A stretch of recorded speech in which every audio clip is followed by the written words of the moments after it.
Welcome back students, welcome to our channel Ignite Studies. So हम last video में हम banking start किए थे और ये बैंकिंग का हमारा सेकेंड वीडियो है। होप आप सभी ने फर्स्ट पार्ट इसका ज़रूर देखा होगा, क्योंकि जो भी बच्चे इस वीडियो को फर्स्ट टाइम देख रहे हैं वो पहले इसका पार्ट 1 देख लें, फिर आपको पार्ट 2 के कंसेप्ट समझ में आएंगे। हमने लास्ट वीडियो में कंसेप्ट्स को क्लियर किया था, फॉर्मूलाज को डिराइव करना सीखे थे और कुछ एग्जाम्पल भी सॉल्व किए थे। इस वीडियो में भी हम कुछ क्वेश्चंस लेके आए हैं, बहुत इंपॉर्टेंट है, और जो भी हम क्वेश्चंस करा रहे हैं ये सब आईसीएसई बोर्ड एग्जाम्स में आ चुके हैं। ये क्वेश्चन भी आईसीएसई का 2017 वाले एग्जाम में ये क्वेश्चन आ चुका है। आइए इस क्वेश्चन को सॉल्व करते हैं। क्वेश्चन को पहले पढ़ते हैं। Richard has an recurring deposit account in a post office. हमने कहा था कि आरडी अकाउंट जो होता है, रिकरिंग डिपॉजिट अकाउंट, ये पोस्ट ऑफिस में भी खुलते हैं। For 3 years at 7.5% per annum simple interest. If he gets rupees 8,325 as interest at the time of maturity, find the monthly installment and the amount of maturity. Question को पढ़ के हमें ये पता चला कि एक पोस्ट ऑफिस में आरडी अकाउंट है फॉर 3 years, टाइम पीरियड हो गया 3 years, रेट ऑफ इंटरेस्ट है 7.5%, और ये क्या है, if he gets rupees 8,325 as interest, so this amount is your interest. हमें निकालना है यहाँ पे मंथली इंस्टॉलमेंट। सबसे पहले हम डेटाज को लिखते हैं कि हमारे पास है क्या क्या। फर्स्ट टाइम है 3 years, तो n का वैल्यू क्या हो जाएगा, 3 × 12 इज इक्वल्स टू 36, ये आ गया 36। रेट ऑफ इंटरेस्ट है 7.5%, सिंपल है। If he gets rupees this as interest, so this is the value of I, 8325 is the interest. At the time of maturity we have to find the number of instalments, ठीक है। We have to find the monthly instalment, not number of instalment, we have to find monthly instalment, यानी कि हमें P निकालना है। जो P था monthly instalment वही नहीं पता। क्या करेंगे, let the monthly instalment, let the monthly instalments be X. P का जो वैल्यू है वो हमें निकालना है, तो उसे हम एक्स लेट कर लेते हैं। और इंटरेस्ट दिया हुआ है, इंटरेस्ट के फॉर्मूला से स्टार्ट करते हैं। दो फॉर्मूला है हमारे पास, एक इंटरेस्ट का और एक है मेच्योरिटी वैल्यू का। मेच्योरिटी वैल्यू तो दिया नहीं है, इंटरेस्ट है, तो वहीं से स्टार्ट करते हैं, देखते हैं फिर क्या होगा। इंटरेस्ट का फॉर्मूला है P × n + 1 × r। होप अब आपको ये फॉर्मूला याद हो गया होगा। ये है इंटरेस्ट का फॉर्मूला। I का वैल्यू हमारे पास है 8325 इज इक्वल्स टू P हमें नहीं पता, n का वैल्यू है 36, तो n + 1 हो जाएगा 37, और r दिया हुआ है 7.5%, होल डिवाइडेड बाई 2 × 12 × 100। आपको यहाँ से सॉल्व करके x निकालना है। थोड़ा सिंप्लीफाई करते हैं, 7.5 को हटा के नीचे एक 10 ले लेते हैं, तो पॉइंट हट गया, ठीक है। अच्छा, 75 से ये 25 से कट करते 3 टाइम्स में, ये 4 टाइम्स में, 12 ये कट जाएगा 3 टाइम्स में 12 से, और कुछ कट नहीं रहा है। 8325 इज इक्वल्स टू 3 × 37 × 3, ये हो जाएगा 333x डिवाइडेड बाई 80, ये आ गया x का वैल्यू। यहाँ से अब आप सभी को ये इक्वेशन सॉल्व करने आते होंगे। हम क्या करना है, x को निकालना है, x के साथ 80 डिवाइड में है, ये इधर आके इंटू हो जाएगा, और जो 333 वो जो मल्टीप्लाई में है वो आके डिवाइड हो जाता है, तो ये आपको पता है, ये 80 इंटू में और ये 333 डिवाइड में इज इक्वल्स टू x, ये कट जाएगा 25 टाइम्स में, ये 25 टाइम्स में कट जाएगा। x का वैल्यू आया 2000, x का वैल्यू आ जाएगा 25 × 80 इज इक्वल्स टू 2000। ये क्या आया, ये आया हमारा मंथली इंस्टॉलमेंट। तो इतना मंथली इंस्टॉलमेंट हर मंथ पे हो रहा था। हमारा पार्ट 1 निकल गया यहाँ से। अब निकालना था अमाउंट ऑफ मैच्योरिटी, वो यहाँ निकालते हैं। अमाउंट ऑफ मैच्योरिटी यानी कि मैच्योरिटी वैल्यू हमारा क्या आएगा। इसका फॉर्मूला अब आपको पता है क्या है, P × n + i, P × n, ये हमारा सम डिपॉजिटेड प्लस बैंक जो इंटरेस्ट हमें पे करेगा। P अभी हम लोग निकाल चुके हैं, P का वैल्यू क्या आया था 2000, ये था मंथली इंस्टॉलमेंट 2000 इंटू n, कितने मंथ तक हमने जमा किया, 36 मंथ तक, तो n का वैल्यू 36 प्लस इंटरेस्ट देखिए दिया था 8325, ये इंटरेस्ट ऑलरेडी दिया हुआ था। 36 × 2 होता है 72, और 3 0 पीछे बैठ जाएंगे, 8325। तो अब आप इसको प्लस कीजिए, 82 ये हो जाएगा 80325। सो this is the maturity value. ये आ गया हमारा मैच्योरिटी वैल्यू, ये आया था हमारा मंथली इंस्टॉलमेंट। होप अब आपको ये एग्जांपल अच्छे से समझ में आ गया होगा। ठीक है, कोई डाउट मत रखिएगा। क्वेश्चंस में अगर डाउट हो रहे हैं तो जो बच्चे फर्स्ट टाइम देख रहे हैं उनको मैं बार बार कह रहा हूँ कि फर्स्ट वीडियो से आप कंसेप्ट को गेन कर लीजिए और फिर आप सॉल्व कीजिए। ये क्वेश्चंस बहुत आसान है, सारे आंसर्स आ जाएंगे बड़े आसानी से। सो कुछ और एग्जांपल्स करते हैं, कुछ नए टाइप्स के और क्वेश्चंस लाते हैं, देखते हैं नेक्स्ट क्वेश्चन इसका। सो स्टूडेंट्स, आज का हमारा सेकेंड एग्जाम्पल, क्वेश्चन को पढ़ते हैं फिर से। Mr. Brito deposits a certain sum of money each month in a recurring deposit account in a bank. If the rate of interest is 8% per annum and Mr. Brito gets rupees 8,088 from the bank after 3 years, find the value of its monthly installment. So question में कुछ ऐसा है कि certain sum of money को deposit किया जा रहा है at the rate of 8%, rate दे दिया गया 8%। तो मिस्टर ब्रिटो को कितना मिला 8088, ये क्या मिला था, this is mister Brito gets rupees this from the bank after 3 years. तो ये हो गया उसका मैच्योरिटी वैल्यू, मिस्टर ब्रिटो का maturity value after 3 years. So हमें जो जो डेटाज फैक्ट्स दिए गए हैं उन सबको पहले कलेक्ट करते हैं।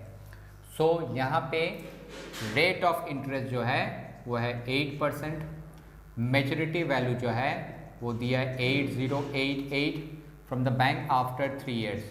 ये हो गया हमारा टाइम। सो n का वैल्यू क्या हो जाएगा, अगर टाइम 3 ईयर्स है तो नंबर ऑफ मंथ्स होंगे 3 × 12 विच इज इक्वल्स टू 36।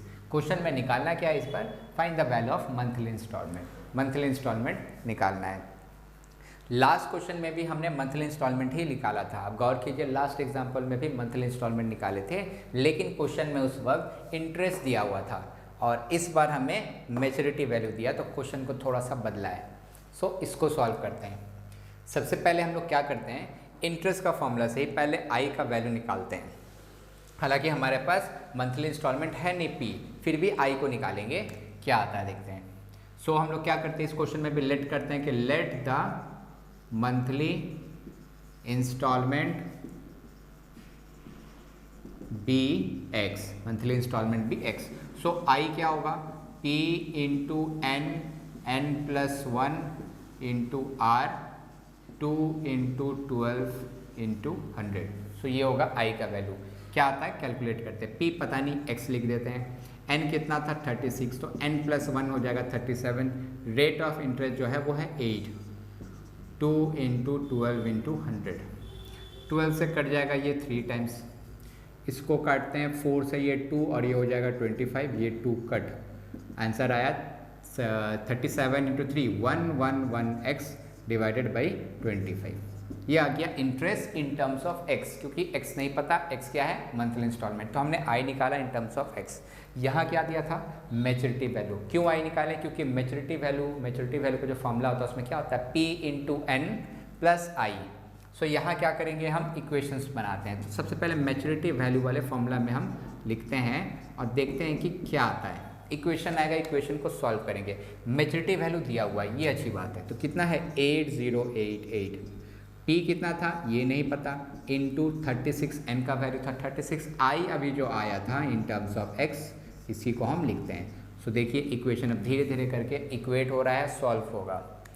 सो ये कितना हो जाएगा 8088, ये हो जाएगा 36x + 111x बाई 25। ये कैलकुलेशन सॉल्व करने के लिए हम लोगों को यहाँ एलसीएम लेना पड़ेगा।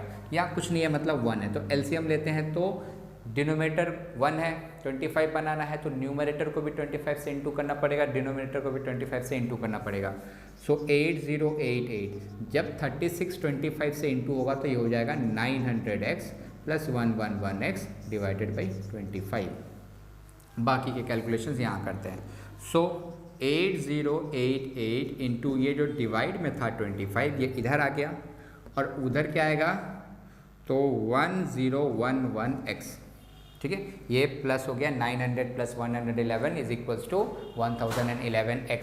अब क्या करना है, मल्टीप्लाई नहीं करना, पहले सबसे पहले मल्टीप्लाई नहीं करना है। क्या करेंगे, इसको रखते हैं 1011 को इधर ला के पहले डिवाइड करेंगे ताकि वैल्यू छोटा हो। जितना छोटा होगा कैलकुलेशन उतना आसान और जल्दी होता है। ये हम 1011 को ले आए। बहुत बच्चे 25 से मल्टीप्लाई करते थे, इतना बड़ा नंबर ला के बैठ जाएंगे। सो हमें ऐसा नहीं करना है। सबसे पहले डिवाइड करते हैं। ये देखो दिख रहा है 1011 8088, ऐसे ही कट रहा है 8 टाइम्स में। सो 8 इंटू 25, सो एक्स का वैल्यू आ गया 200। What was x? एक्स क्या था? एक्स था मंथली इंस्टॉलमेंट, और यही निकालना था। सो ये हो गया आंसर का, ये हमारा सॉल्यूशन हो गया इस क्वेश्चन का आंसर। सो समझ में आया? लास्ट क्वेश्चन से ये क्वेश्चन थोड़ा डिफर था, हालांकि दोनों क्वेश्चन में हमें मंथली इंस्टॉलमेंट ही निकालने थे। जब इंटरेस्ट दिया रहता है तो आसान था। इस क्वेश्चन में अगर इंटरेस्ट दिया होता तो हमारा आंसर यही चला था। इंटरेस्ट अगर दिया होता तो यहाँ पे एक वैल्यू होता हमारे पास, तो हम 111x/25 से इक्वेट करते x यही निकल जाता। यही हमने किया था फर्स्ट क्वेश्चन में, लेकिन यहाँ पे इंटरेस्ट नहीं मैच्योरिटी वैल्यू दिया था, तो हमें थोड़ा सा एक स्टेप और ज़्यादा करना पड़ेगा। आप इंटरेस्ट निकालिए इन टर्म्स ऑफ x और फिर मैच्योरिटी वैल्यू वाले फॉर्मूला में पुट करके फिर इक्वेट करके आप सॉल्व कर सकते हैं। ठीक है, होप ये एग्जाम्पल भी समझ में आया। कुछ और एग्जाम्पल्स करते हैं इससे रिलेटेड। सो स्टूडेंट्स, आज का हमारा नेक्स्ट एग्जाम्पल क्वेश्चन को पढ़ते हैं। So Priyanka has a recurring deposit account of ₹1000 per month at 10% per annum. If she gets ₹5,550 as interest at the time of maturity, find the total time taken for which the account was held. ये question भी ICSE के board exams में 2018 में पूछा जा चुका है। सो इस क्वेश्चंस में हम लोग को बेसिकली निकालना क्या है? टाइम पीरियड निकालना है। सो पहले गिवन देख लेते हैं, क्वेश्चन में गिवन क्या क्या है। सो यहाँ पे एक RD अकाउंट है जो कि ₹1000 पर मंथ पे किया जा रहा है, तो P का वैल्यू हो गया 1000। रेट ऑफ इंटरेस्ट है 10%, और ये क्या है 5550 इज द इंटरेस्ट, ये हुआ इंटरेस्ट। हम लोगों को निकालना क्या है कि हम लोग को निकालना है इसमें टाइम पीरियड। सो अभी तक हमने जितने भी पिछले क्वेश्चंस किए उसमें क्या था कि हम लोग रेट ऑफ इंटरेस्ट निकाले, हम लोग P का वैल्यू निकाले मंथली इंस्टॉलमेंट। तो अभी तक जितने भी क्वेश्चंस किए थे सब में लीनियर इक्वेशंस आ रहे थे, आपको एक कोई वैल्यू निकालना होता था वो आ जाएगा। लेकिन ध्यान दीजिएगा जब आपको टाइम पीरियड निकालना होगा, इस केस में जो इक्वेशंस आएंगे वो क्वाड्रेटिक इक्वेशन होगा।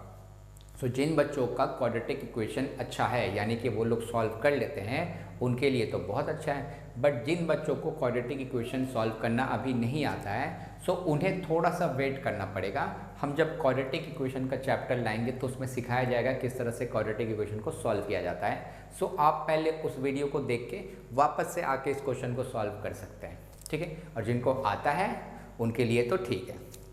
सो आइए स्टार्ट करते हैं, इसको सॉल्व करते हैं। सबसे पहले क्वेश्चन में जो हमने पढ़ा, हम पहले वहाँ से सारे डेटाज को कलेक्ट कर लेते हैं। सो यहाँ पे मंथली इंस्टॉलमेंट जो P था वो है 1000, रेट ऑफ इंटरेस्ट इज 10% और interest earn is 5550। This is the interest earn. Find the total time taken. तो हमें इसमें निकालना क्या है? Time period. और इसके साथ फिलहाल तो इतना ही है। सो कैसे करते हैं? सबसे पहले इंटरेस्ट दिया हुआ है, सो इंटरेस्ट का फॉर्मूला से स्टार्ट करते हैं। Interest I is equals to, I क्या होता है? P into N, N+1 into R, 2 into 12 into 100। ये रहा I का फॉर्मूला। हमारे पास I का वैल्यू है 5550, P है 1000, N नहीं पता, यही N हमें फाइंड आउट करना है। बाकी सब वैल्यूज हमारे पास है। सो आपको करना क्या है? यहाँ पे इसको सॉल्व करना है। सो देखिए ये ज़ीरो कैंसिल, और क्या बच रहा है? बाकी जो बच रहा है हम देख लेते हैं इधर। सो इस साइड में, यानी कि हमारा लेफ्ट हैंड साइड में 550 था, ये जो 2 इंटू 12 है ये इधर चला आएगा, तो इधर आके ये इंटू हो जाएगा, क्योंकि ये n+1 के साथ इंटू में था। बाकी बचा ये 10 और ये 10, इन दोनों 10 को हम इधर लाएंगे तो ये डिवाइड में हो जाएगा। उधर क्या बचा? n+1, ये हम रहने देते हैं, यही n हमें फाइंड आउट करना है। सो आपके पास ये इक्वेशंस आ गए। इसको सॉल्व करते कितना आता है? ये 0 0 कट, ये 5 से कटेगा 1 1 1, ये 5 से कटेगा 2, ये 2 कैंसिल आउट। 111 इंटू 12 ये बच रहा है, ये कितना होता है? 1332। और यहाँ क्या बचेगा? n² plus n। हमने मल्टीप्लाई कर दिया n से, n इंटू n² और n इंटू 1 n। सो देखिए क्वाड्रेटिक इक्वेशन बन रहा है। अब हम ये 1332 को उधर ले जाते हैं, ये उधर जाके माइनस हो जाएगा। सो हमें एक क्वाड्रेटिक इक्वेशन मिला जो कि ये रहा, ठीक है। जैसा हम पहले कहे थे कि हमें क्वाड्रेटिक इक्वेशन मिलेगा, सो ये रहा, मिल गया। अब क्वाड्रेटिक इक्वेशन को सॉल्व कैसे करते हैं, तो कई बच्चों को ये आता है, जिनको ये नहीं आता है ये थोड़ा सा वेट करेंगे, क्वाड्रेटिक इक्वेशन चैप्टर जब आ जाएगा तो वहाँ से आप सीख लेंगे, फिर इस क्वेश्चन को सॉल्व कर सकते हैं। सो क्या करते हैं, जिनको आता है वो ये बार कहेंगे कि एन स्क्वायर का कोफिशिएंट क्या है, यहाँ पे एन स्क्वायर का कोफिशिएंट यहाँ पे कुछ भी नहीं है, यानी कि 1 है। तो हम एक ऐसा नंबर खोजेंगे कि 1 इंटू ये जो सी, जनरल इक्वेशन अगर आप क्वाड्रेटिक इक्वेशन का जानते हैं तो क्या होता है, A X square plus B X plus C, ये होता है ना जनरल इक्वेशन। इस तरह से जनरल इक्वेशन हम लोग लिखते हैं क्वाड्रेटिक इक्वेशन। हालांकि ये लिखना नहीं है अभी। यहाँ क्या करते हैं, ए और सी मतलब जो एक्स स्क्वायर का कोफिशिएंट है, जो कांस्टेंट है, उसका प्रोडक्ट करते हैं। सो यहाँ 1 है, ए का वैल्यू यहाँ 1 होगा और सी का वैल्यू हो गया 1332। इसका प्रोडक्ट कितना आ जाएगा, तो 1 से इंटू करेंगे तो 1332 आएगा।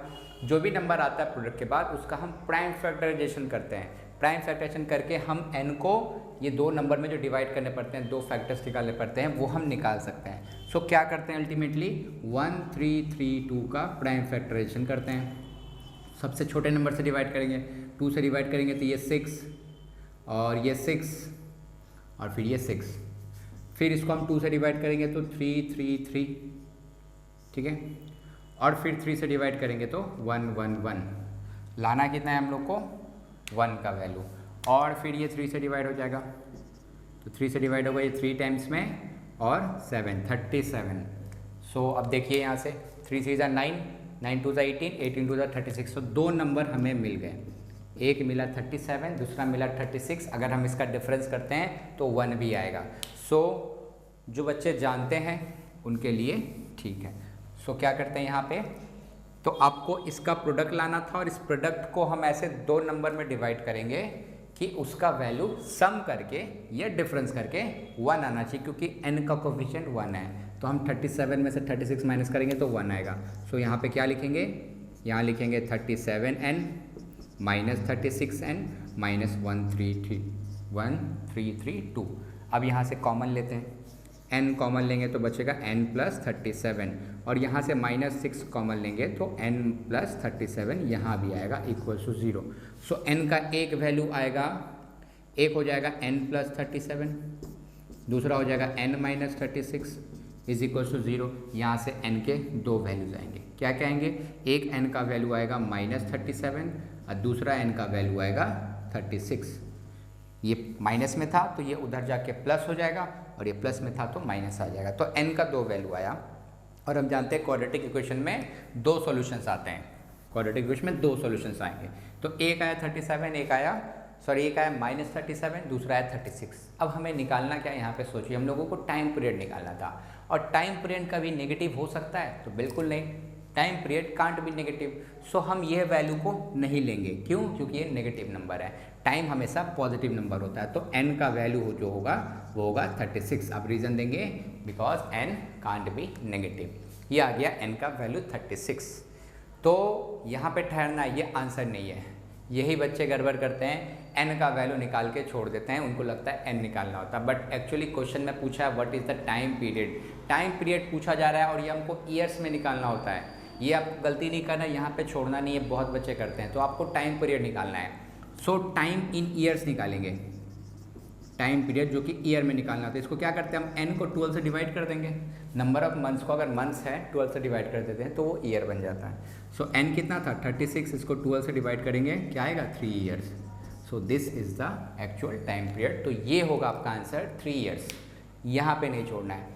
So this is how you will solve this question. जब हमें टाइम पीरियड निकालना होता है तो इस तरह से सॉल्व करेंगे। क्वाड्रेटिक इक्वेशन ही आएगा जब आप n निकाल रहे होते हैं, और n निकालने के बाद आपको उसको फिर ईयर में कन्वर्ट करना पड़ेगा। तो इतना आपको करना पड़ेगा, तब जाके ये आंसर करेक्टली सॉल्व होगा और पूरे नंबर मिलेंगे। ठीक है, इससे रिलेटेड एक और क्वेश्चन करेंगे, एक टाइम पीरियड का एक और आखिरी क्वेश्चन करेंगे, उसके बाद हमारा ये सेशन कंप्लीट हो जाएगा। सो एक क्वेश्चन और करते हैं, और ये हमारा आखिरी क्वेश्चन होगा इस सेशन का। क्वेश्चन को पढ़ते हैं। Sonali deposits rupees 240 per month at 10% per annum in a bank, and the bank pays her rupees 4662 on maturity. Find the total time for which the account was held. इस question में भी हमें n का value निकालना है। इसमें भी quadratic equation आएगा। लेकिन ये पिछले क्वेश्चन से कैसे डिफरेंट है, तो पिछले क्वेश्चन में हमको इंटरेस्ट दिया हुआ था, इस क्वेश्चन में हमको ये जो वैल्यू है ये मैच्योरिटी वैल्यू दिया हुआ है। थोड़ा सा क्वेश्चन पिछले क्वेश्चन से अलग है, लेकिन निकालना हमें टाइम पीरियड ही है। सो डेटाज को कलेक्ट करते हैं। Sonali deposit rupees this per month, ये है मंथली इंस्टॉलमेंट 240 रुपीज़ और रेट है 10%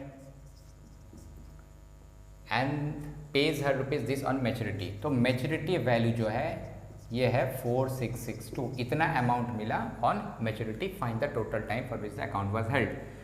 सो हमें निकालना क्या है, तो पिछले क्वेश्चन में इंटरेस्ट दिया हुआ था तो हम इंटरेस्ट का इक्वेशन में पुट करके इक्वेट करके निकाल ली। इस बार इंटरेस्ट भी नहीं दिया हुआ है, मैच्योरिटी वैल्यू दिया हुआ है, फिर भी हम इंटरेस्ट निकालते हैं। सबसे पहले इंटरेस्ट ही निकालते हैं। इंटरेस्ट क्या होगा, तो इंटरेस्ट का फॉर्मूला होगा ये रहा, दो ही तो फॉर्मूलाज है इस चैप्टर में, बस इसी को लिखते जाना है। तो P क्या था 240, N हमें निकालना है, R क्या है 10%, 2 × 12 × 100, ये रहा। ये 0 0 कट, ये अच्छा ये 0 इससे कट हो गया, 12 से ये 2 टाइम्स में कट गया और 2 से ये कट, मतलब कुछ नहीं बचा। बच क्या रहा है n+1, सारे वैल्यूज कट हो गए और बचा n+1। इसको हम लोग क्या लिख सकते हैं, n² + n, हमने ब्रैकेट को ओपन कर दिया, इंटू कर दिया n से, तो n² + n। ये क्या आया, ये आया interest. This is the interest in terms of n। अब क्या निकालना है, अब आते हैं मैच्योरिटी वैल्यू पे, क्योंकि ये वैल्यू हमको पता है। अब आई भी हम लोग इन टर्म्स ऑफ n निकाल चुके हैं। सो अब यहाँ पे पुट करते हैं इसको, ये हो गया मैच्योरिटी वैल्यू का formula P × n + i। Maturity value क्या है 4662 इज इक्वल्स टू P का वैल्यू क्या था, P है 240 इंटू n, मतलब कि ये कितना हो जाएगा 240n, 240 इंटू n का मतलब 240n। इसको अच्छे से लिखते हैं, ये प्लस इंटरेस्ट कितना था n² + n, तो ये n सम हो जाएगा। तो कितना हो जाएगा वैल्यू 241n + n²।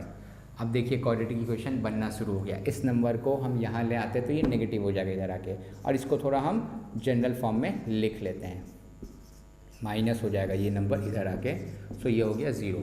अब आपको सॉल्व करना है। तो finally we have a quadratic equation. अब हमें क्या निकालना है, इस n 241n को दो अलग अलग फैक्टर्स में डिवाइड करना है। कुछ ऐसा डिवाइड करना है कि उसका प्रोडक्ट जो है वो इधर n² कुछ तो है नहीं, यानी 1 है, तो 1 × 4662 का प्रोडक्ट के बराबर है। तो प्रोडक्ट कितना आएगा, यही आएगा 4662।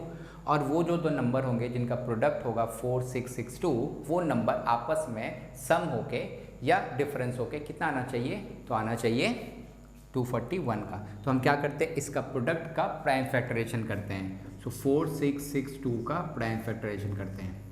2 से डिवाइड होगा 2 3 3 1, ये 3 से डिवाइड होगा 7 टाइम्स में, 23 7 टाइम्स में, फिर 7 टाइम्स में। अब ये किससे डिवाइड होगा, फिर से ये 3 से डिवाइड होगा, 2 और ये 5 और ये 9, 259। यहाँ थोड़ा ठहरते हैं, ये जो 259 है, अब देखिए 241 के बहुत करीब है, तो क्या इसको डिफरेंस करके आएगा, तो देखिए 2 3 × 6 3 × 18, अगर 18 माइनस करते हैं तो ये 241 आएगा। मतलब हमें दो नंबर मिल गए, एक मिल गया 259, दूसरा मिल गया 18। इसको लिखते हैं, तो n² + 259n - 18n - 4662 is equals to 0। सो यहाँ से कॉमन लेते हैं, n कॉमन लेंगे तो n + 259, और यहाँ से -18 कॉमन लेते हैं तो n + 259 ही आएगा इक्वल्स टू 0। सो एक बन गया n + 259 और एक बचा n - 18, इसको भी लिख देते हैं, n - 18 is equals to 0। So n के फिर दो वैल्यूज आए, एक आया -259 और दूसरा n का वैल्यू आया 18। अगेन सेम थिंग, n का वैल्यू कभी नेगेटिव नहीं हो सकता, time period can't be negative, so we will choose the value n = 18। ये n = 18 वाला ही हम चूज करेंगे और ये हमारा आंसर हो गया। फिर यहाँ पे रुकते हैं, यहाँ पे हम n का वैल्यू निकालें, बट हमें क्या कहा गया है, टाइम पीरियड निकालने, जो कि ईयर्स में आता है। सो n को हम फिर कन्वर्ट करेंगे यहाँ ईयर्स में। सो टाइम पीरियड क्या करते हैं, n को 12 से डिवाइड कर देते हैं, ईयर में कन्वर्ट हो जाएगा। n का वैल्यू आया है 18/12, यानी कि ये हो जाएगा 1.5 year. So this is your time period. इतने समय के लिए अकाउंट को हेल्ड करके रखना पड़ेगा, तब जाके हमें इतना इंटरेस्ट मिलेगा। तो ये आ गया टाइम पीरियड। ठीक है, ये क्वेश्चन सॉल्व। अगर यहाँ से आपसे पूछा जाए कि इंटरेस्ट क्या होगा, what will be the interest, interest क्या था n स्क्वायर प्लस n, तो n का वैल्यू अब तो आपको मिल चुका है। n का वैल्यू क्या था, n का वैल्यू 18 था, तो आप यहाँ 18 पुट करेंगे, 18 का स्क्वायर प्लस 18, तो यहाँ से आप इंटरेस्ट निकाल सकते हैं। अगर आपसे पूछा जाए, अच्छा मैच्योरिटी वैल्यू तो है ही, तो अगर इंटरेस्ट पूछा जाए तो वो भी निकाल सकते हैं, बट इतना पूछा नहीं जाएगा, ये टाइम पीरियड निकाल के छोड़ दिया जाएगा। सो ये रहा सोल्यूशन। सो फाइनली इस बैंकिंग चैप्टर का हमने सारे क्वेश्चंस को हम कवर कर लिए। ईच एंड एवरी क्वेश्चंस को डिटेल में यहाँ समझाया गया है। अब पूरे वीडियोस को अच्छे से देखिए। अब क्या आपको करना ये है कि टेक्स्ट बुक से आप क्वेश्चंस को निकालिए और सॉल्व कीजिए। अब आपके सारे क्वेश्चंस यहाँ से सॉल्व हो जाएंगे। अगर इसके बाद भी किसी स्टूडेंट को कुछ डाउट होता है तो वो कमेंट सेक्शन में क्वेश्चंस को पोस्ट कर सकते हैं, भेज सकते हैं। अगर हमसे हुआ तो उसका सोल्यूशन हम ज़रूर देंगे। ठीक है, तब तक के लिए आप प्रैक्टिस करते रहिए और मिलते हैं नेक्स्ट वीडियो में। नेक्स्ट वीडियो में मिलने के लिए आपको चैनल को सब्सक्राइब कर लेना पड़ेगा। सो प्लीज़ चैनल को सब्सक्राइब कीजिए, लाइक भी कीजिए और अपने फ्रेंड्स में शेयर कीजिए, ताकि वो लोग का भी प्रिपरेशन यहाँ से शुरू हो पाए। सो मिलते हैं नेक्स्ट वीडियो में, तब तक के लिए all the best, take care.